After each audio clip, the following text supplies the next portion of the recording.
খোয়াই গৌরনগর এলাকায় ঘরের মধ্যে এক মহিলার মৃতদেহ উদ্ধার হয়। ঘটনা সোমবার সকাল 7:30 নাগাদ। মৃত মহিলার নাম রমলা ঝরা।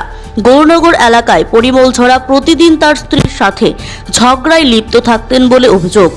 অন্যান্য দিনের মতো রবিবার সন্ধ্যা রাতে পরিমল তার স্ত্রীকে বাড়ির সামনে রাস্তার উপর বেধড়ক মারধর করে মদমত্ত অবস্থায়।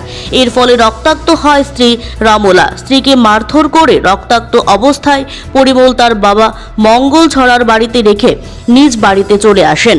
সোমবার ভোরবেলা পরিমলের বাবা মঙ্গল ঝরা খবর দেয় রমলার মৃত্যু হয়েছে। তখন সময় পরিমল ঝরা এবং তার বড় ভাই গণেশ ঝরা মৃতদেহ পরিমলের বাড়িতে এনে রেখে দেয়। তখন প্রতিবেশী মৃতদেহ দেখে খোয়াই থানায় খবর দেয়। পুলিশ ঘটনাস্থলে যায় এবং মৃতার স্বামী পরিমল ঝরাকে গ্রেফতার করেছে পুলিশ। শুরু হয়েছে পুলিশি তদন্ত। আজকে সকালবেলা ভোরবেলা আমরা একটা খবর পাই যে জওড়াপাড়া গৌরনগর একটা মার্ডার হয়েছে।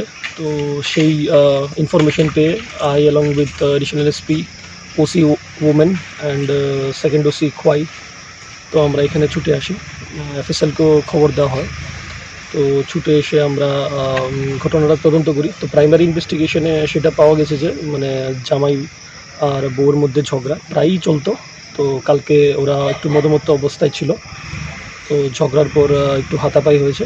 তো সেই হাতাপাইয়ে মাথাতে একটু চোট পেয়েছে। তো সেই কারণে মহিলার ডেথ হয়েছে। তো আফটার কমপ্লিট ইনভেস্টিগেশন আপনাদেরকে বিস্তারিত। মহিলার নাম কি স্যার? রমলা জোড়া, জোড়াপাড়া গৌরনগর।